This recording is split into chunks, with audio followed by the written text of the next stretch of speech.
Hi everyone, welcome to today's episode of Halva for the Heart, Dying and Grieving in Diaspora. My name is Misha and I'm an Iranian-American death doula and grief tender. Today on the podcast we are talking about home, homeland, homesickness, the sense of being at home and not being able to be at home, what it means to be indigenous, what it means to be in diaspora. These are things I've been thinking a lot about as someone who was born in diaspora and currently living as an expat abroad. This all started for me as I came to the realization that I don't feel at home in Korea. Having lived here for nearly 10 years, realizing that I will forever and always be a guest here. Not even an immigrant, but simply a guest. And that started to feel uncomfortable in my body, that this isn't my place. This isn't the place for me, and not the place where I should be spending my lifetime. And so I was starting to consider, okay, if it's not Korea, then where? Where would I feel comfortable? People were asking me, are you going to move somewhere else in Asia? And I was thinking, why would I? If the issue is that I feel like a guest here, why would I move to another place where I also feel like a guest?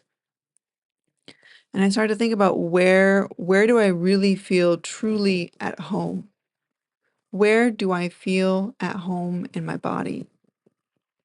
And the answer to that question, honestly, is Iran. But knowing that I can't go to Iran and sitting with that grief, then where is the next best place? And I've settled on returning to the United States, not even talking about the current political state there. But even though that's still not quite my homeland, and I am a settler there as someone who is non-Indigenous to Turtle Island, settler is still better than guest, in my opinion, in terms of feeling settled in a place. So thinking about that, the idea of where is home and this move out of Korea and back to the United States has really brought up a lot for me. And it all started to make sense when I was reading Stephen Jenkinson's Die Wise, his book that I read as part of the 9 Keys Death Midwifery Apprenticeship. And while most of the book is about the modern death industry in North America, there's one section of one chapter where he really dives into this sense of home that most settlers are lacking in North America and what that means for us culturally. So I'm just going to start reading sections of this chapter that really resonated with me, really stood out to me, and share my thoughts around it. He says, being at home in a given place means learning the ways that place has of being itself. This is what I mean by obedience. It means having an enduring recognition and knowledge of a specific place and finding your clan identity in that endurance. Already I'm kind of struck by this fact that this sense of being at home that we're kind of told is like simply a sense, a feeling, is rooted in a specific place. And it requires learning about that place. It's truly like a relationship with a specific land. He continues, this learning of home is what informs the Indigenous creation stories, and it is what enables an Indigenous person to point to a particular cleft in a rock or a particular blue lake in the mountains and say, my people came to this earth from there. They mean it in every sense that it can be meant. Those of us without the ability to be at home might guffaw when an Indigenous person means that his or her home and ancestral origin place is right over there. right in the way of that highway overpass we are proposing to build, or in that grove of trees temporarily delaying the addition of another 9 holes to our golf course. Usually we do guffaw, or we turn it into a symbolic story, an allegory, a metaphor for being born. But here is the scorpion's tail. Symbols and allegories are homelessness remembered in truth. Symbol and allegory are the syntax of homelessness. There is so much to unpack from just that one paragraph, right? First of all, the fact that Indigenous people can point to a specific cleft in a rock or a blue lake and say, my people came to Earth from there. And I'm not one to guffaw at Indigenous people who say that, but it really struck me that, like, do I know where my people come from?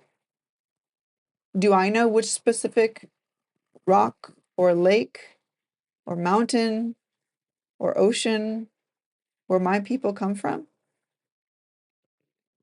There's a lot of grief in that, in the not knowing.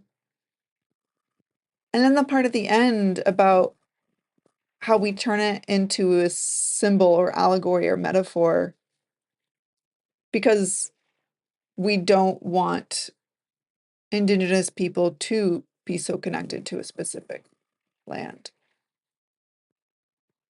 And it made me think about how all these myths and allegories that we're taught aren't just metaphor.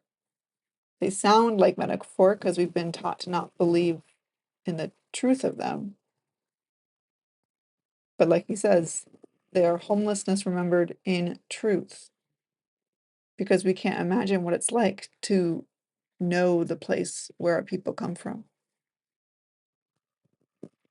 In the next section, Stephen Jenkinson says, being at home is a skill.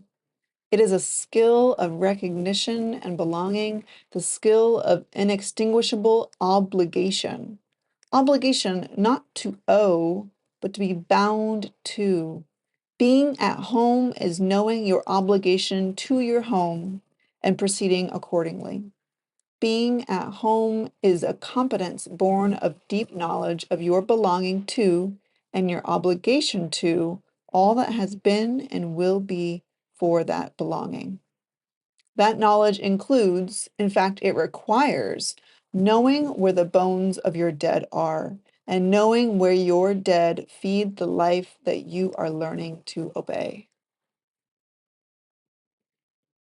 So, first of all, I love that reframing of the word obligation.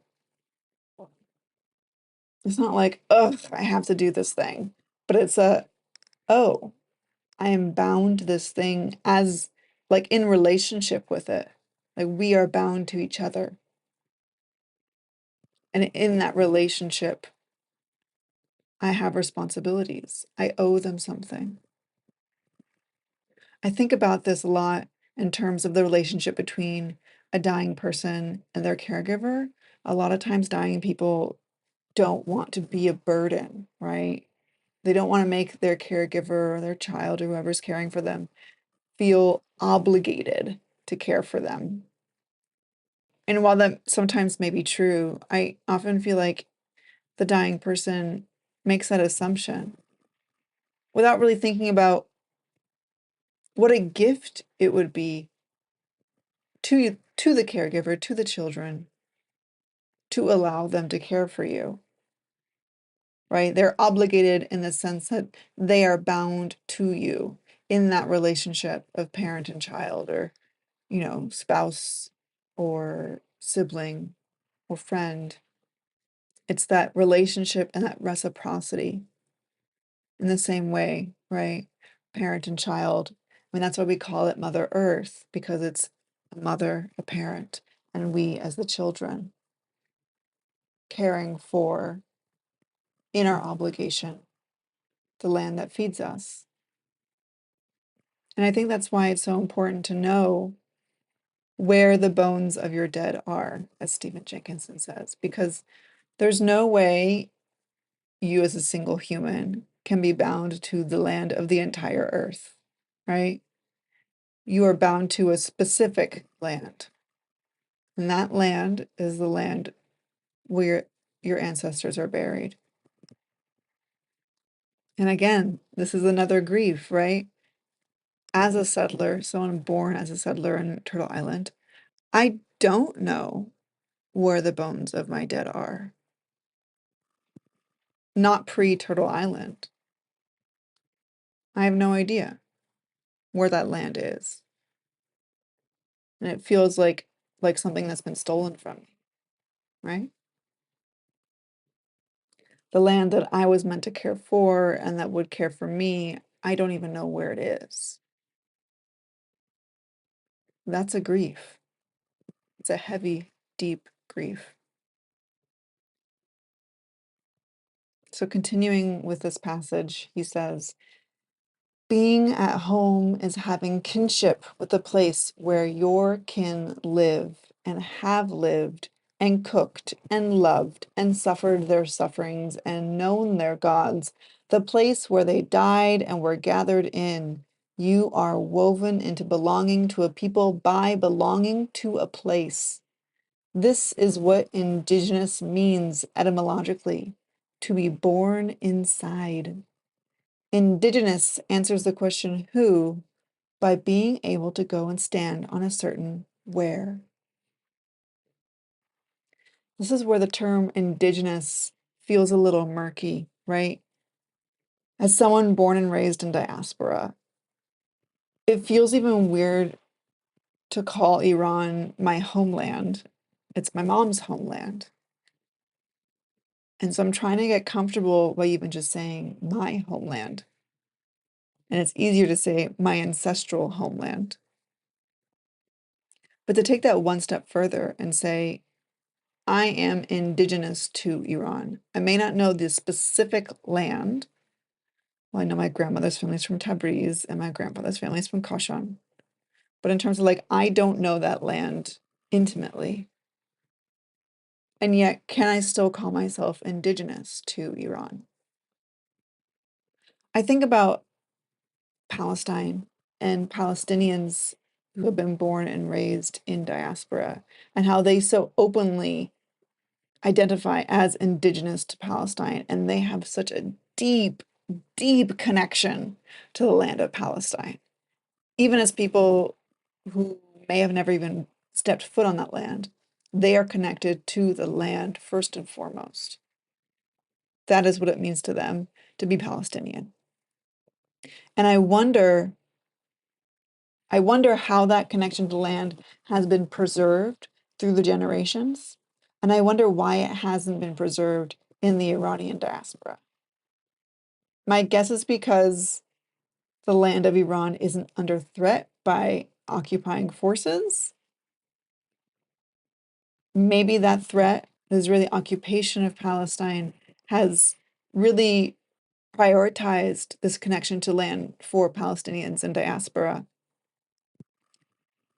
But I see in the Iranian diaspora community how there's so much emphasis placed on culture, so much emphasis placed on culture, which is beautiful. The music, the food, the dancing, the language, it's beautiful. And yet, I don't feel connected to the land of Iran. And so, can I call myself indigenous to Iran when I don't feel connected? I don't feel like I know the land intimately. That wasn't passed down to me. So I've been thinking a lot about how can I, as an Iranian in diaspora, when it wasn't passed down to me, how can I start to choose to build that relationship with land, with the land of Iran specifically? And we were talking about this in our Dardadel call a few weeks ago, and someone suggested through food being one of the easiest ways, especially if you're able to have access to ingredients from Iran. And I was listening to an interview with Sama from Rayhan Herb Farm, who has a farm in Sonoma County where they grow the ancestral heritage sabzi, mostly the crops, the vegetables and herbs of Iran. And we're able to get these seeds mostly smuggled out of Iran. And what a beautiful gift that they're offering to the Iranian diaspora, especially in the Bay Area. And I can't wait to move back and eat their sabzi regularly. But to have those ingredients on hand and to cook with the specific plants from the land of Iran. There was one part in Sama's interview that just made me stop and cry. I had to pause, where they talk about how they welcome the first seedlings of the season by welcoming them to this new land as settlers. Like, you've traveled a long distance, and they'll speak to the seedlings in Farsi, which was just so beautiful. I'll link to the interview below. Highly recommend it.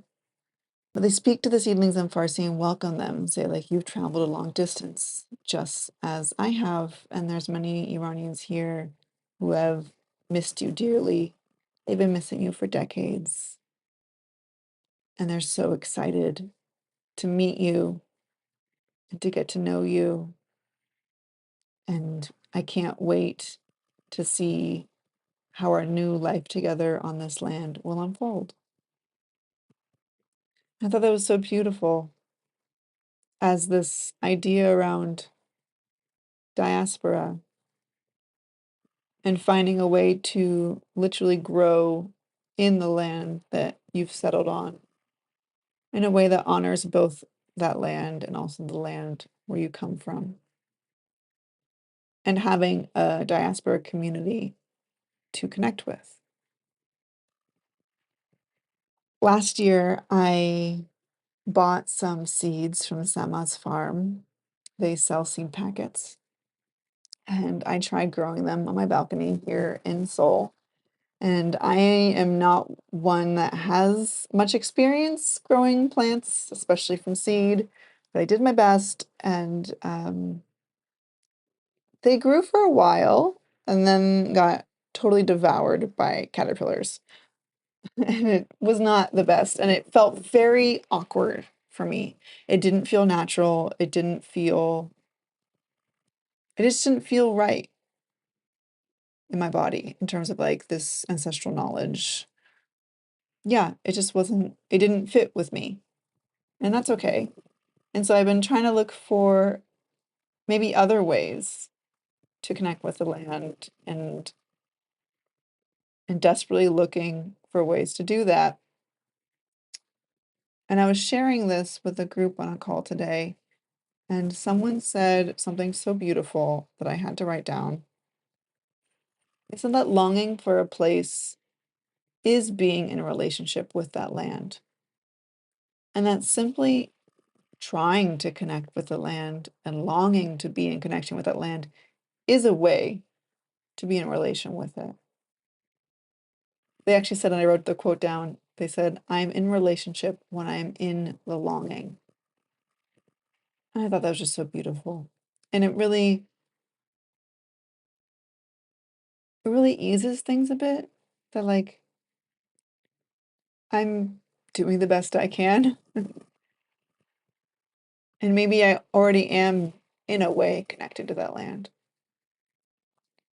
In our Dad session, I asked people on the call, how does it feel to consider yourself indigenous to Iran? And a lot of us were like, ooh, that feels, that doesn't feel right. And I don't know, I don't want to say I challenge us to identify ourselves that way, those of us in the Iranian diaspora, but I do want us to just interrogate that a little bit, right? Why don't we? What is missing for us to claim that? What was taken from us? What have we lost that it feels wrong, like we don't deserve to call ourselves indigenous to our ancestral homeland? Especially when many of us are only one generation away from immigrants or have immigrated ourselves. I'm going to read a bit more from this chapter of Dieweiss. Stephen Jenkinson says, anthropologists say that it only takes 2 generations of rupture to sever the cord binding people to their ancestors and their ability to be at home. The grandchildren, with no lived or recounted memory of an ancestral home, know nothing of home, nor do they know that about themselves. They don't know what their ancestors are talking about, if they're still talking about what was left behind at all, and they don't often know much the language the elders are speaking when they do. What the grandchildren know is flight. I remember reading this paragraph the first time when I was reading through this book, and I had to stop, and I just sobbed. I sobbed for the grief of what is lost through displacement and diaspora, especially as someone who's only one generation away. In the middle of that, someone who feels so passionately about doing whatever I can to preserve the culture of my ancestors and to pass it down to the next generation, and to know that, like, even if I do everything I can, there's no way that it's gonna be lost. If it's not 2 generations, it'll be 3 generations or 4. That's a heavy, heavy grief that I've been carrying. When I say it feels like an obligation, part of me feels obligated to have children. I've been asked, as I think most women of childbearing age are, do you want to have kids? You know? And I usually say, not really, I don't really want kids. And the response is always like, oh, you don't have to, or whatever, or you're gonna wish you did, or whatever. But the answer really is in the nuance. It's not that, I mean, it's true. I don't want to have kids. There's no desire in me personally to want to have kids, but I feel obligated to have children. I feel bound to my ancestors to have children and to pass down the culture that they gifted me. That's how I answer that question. Maybe the next time someone asks me, do you want to have kids? I'll say that. No, but I feel obligated to in the best way. It's also partially why I've been avoiding it, because I feel the pressure of my ancestors to do a good job to pass down my culture. And I feel so scared that it's not going to work. And even though I know it won't, like, even reading this passage and knowing that no matter what I do, things will be lost. My children will not feel as close to Iran as even I do. And that scares me so much. It scares me so much. I feel like I'm scared of the inevitable. But my obligation to my ancestors is stronger than my fear. The good old immigrant pressure on the eldest daughter, but in the way that it's an honor and not a burden. So I'll continue reading this passage. He says, what the grandchildren know is flight, and they know nothing of being at home. That homelessness in 2 or 3 generations can turn into an inability to be at home. And that inability to be at home can become a kind of unculture. Subsequent generations, as a way of coping with the loss of what they know not, enshrine their lostness as a kind of freedom. They deify what dispossessed their ancestors. Homelessness has become what many people have instead of a culture. And I think we see that especially in Turtle Island in North America. Like, what is American culture anyways, right? Well, the answer is dominant North American culture, or the overculture, is in fact an unculture, to use Stephen Jenkinson's word. It's an unculture. It's an entire society of people who don't know what it's like to be at home. And in that trauma of flight and displacement, as a way to cope, they deify freedom. They say that this disconnection from our ancestral homelands and cultures and traditions isn't a disconnection, but in fact, an independence, right? You're free to be your own person and not what your culture tells you to be. And when you think of it that way, and you hear about freedom and independence in the United States, it's way more sad. It's a grief. It's a grief. A grief that was untended, right? The grief of disconnection and displacement that was untended. And so the people coped in the only way they knew how. I don't blame them, but look at the harm that it's caused. Not just for us, but for the indigenous on Turtle Island, for people around the world, for the land. It's caused so much harm. And meanwhile, we're left with this longing, deep, deep longing that can never be filled. And so we come back to this idea that, well, how do we cope with this deep, intense longing for home? Well, the overculture will tell us that we can shop our way out of that pain, right? That insecurity. So this is the final section I'll read from Stephen Jenkinson's Die Wise. He says, cultures in flight might not have portable homes. Those are usually for nomads, but their yearning for home travels with them, uprooted and dangling, uncertain and unplanted. To survive that flight with the home place gone, cultures in flight have to radically alter their idea of home. And they do. For them, home is a place no longer, it's a state of mind. And this goes back to the beginning when I was talking about this sense of home. I thought it was just a sense, a state of mind. He continues, the internalization of home is a hallmark of homeless culture. That is the empty victory of a traumatized culture in flight, making a metaphor of home. And there it is again, that metaphor, the allegory, when it's actually rooted in truth, a literal home, a homeland. And instead we've made it a metaphor.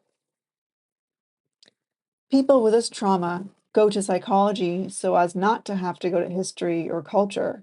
People with this trauma think of home as an interior psychological feeling that they are on the receiving end of, right? Not that relationship and that reciprocity. This interiorization of home might sound to you similar to the capacity for a home which the nomad has, but there is a fundamental difference. The nomad wanders at home, while the traumatized person flees the loss of home by coping, and coping turns home into feeling homey. IKEA makes a lot of money from that difference. That last line has really stuck with me. I think about it all the time, about how we have been sold interior design television shows and remodel shows and homey decor and IKEA furniture and Target, wall art in an attempt to desperately find a place where we feel at home. And it never works. It helps. It helps us cope, maybe, but it doesn't heal us. When I read this line, I looked around my own home, my house. I don't even call it my home, my apartment, and was like, what have I done to my space to make it to do this? Like, what have I desperately done to make this apartment feel like home? And the answer is I have all these tablecloths and tapestries and carpets from Iran. That's what I've done. And I think that's what people in diaspora do, at least at first, when they still feel connected to the homeland. They try to recreate the homeland in their homes. And it reminds me so much of that interview I did with Mina Sharif in her book, and that one story that we talked about the Afghan actress who goes to the US for a tour and has dinner in the home of an Afghan family who's been in the US for decades, and how it feels like a weird museum to her. To that family that's lived there for decades, it feels like home, or at least the closest they can get to home. But to the Afghan woman who is just in the US for a trip, it feels kind of creepy. And so I look around my home and I'm like, what have I done that in this attempt to like fill this gaping hole in my heart that I won't ever be able to go, at least I haven't yet been able to go to Iran and live there and be on my ancestral homeland. How I've fallen for the capitalist trap, right? What am I what have I fell for? What have I done unknowingly in an attempt to feel better? And so I invite you to look around your home and kind of like look at your decor and items you have in your house from that perspective. How are you using interior design as a way to cope? I was thinking about this especially because, when you travel around Korea, and I imagine this is the same, I think it is the same elsewhere in the world. And they have they're called hanok homes, like the traditional Korean homes. And they've been turned into like Airbnbs, and you can stay there. And so you can stay in a hanok home when you're traveling. And it looks so cute and quaint from the outside. There's usually a garden, lots of flowers, maybe a little pond. And then you go in the home, and there's nothing in there. It is barren. Like there's a cupboard with a mattress pad that you lay on the floor and a blanket and a pillow. And then when you're done sleeping, you roll it up, put it in the cupboard, and then it's just a big, wide room. And there's often nothing. Sometimes there's like a tiny little folding table that again is tucked away. And that's it. That's it. These rooms have nothing in them. And I was like, why? Like, why would people want to live like this? Like, it's uncomfortable. Like, I don't want to spend time in here. It's just kind of like, eh. But if you think about it, it's partially because, and I think a lot of Indigenous people's homes are like this. They're really quite bare. And it's because they don't need their home to feel homey. They are at home on that land. The land is their home. And now I look at Hanok houses in such a different way after reading this book. And also I think about how like there aren't really any remodel or interior design shows in Korea the way there are in the US. Because people don't need to do that. I mean, even modern Korean apartments often are quite sparse in terms of like decor and stuff like that. And I think it's because they're on their ancestral homeland. Even though it's a modern house or modern apartment, they don't feel this need to make it feel homey. Whether or not they're connected to their ancestors in their day-to-day lives in this modern city, their body knows that they are at home. And so they don't have this yearning to make their houses feel homey. So that's what I have for you today. I hope this sparked a lot in you, especially if you're a settler on Turtle Island or living as an expat abroad or living in diaspora somewhere away from your homeland. How are you going to look at your home, your house, the place where you live differently? The literal house and apartment, but also the land that you live on and your relationship to it. But also how you're going to rethink and reimagine your relationship to your ancestral homeland. How can you build that relationship to the literal land itself? And can you potentially call yourself indigenous of that land? What obligations, gifts, honors do you get to uphold to your ancestors and to the lands you're from and the lands you live on now? Even if you're just a guest like I am. I would love to hear what this episode brought up for you. If you'd like to send me an email, let me know. My email is misha@hafizdeathcare.com. You can send me a DM on Instagram. I'm at hafiz.death.care. Or you can send me a voice note. You can go to voicenote.hafizdeathcare.com. And I'll link that all below. I would love to keep this conversation going. And if you're an Iranian diaspora looking for community, I invite you to join us in Dadadel.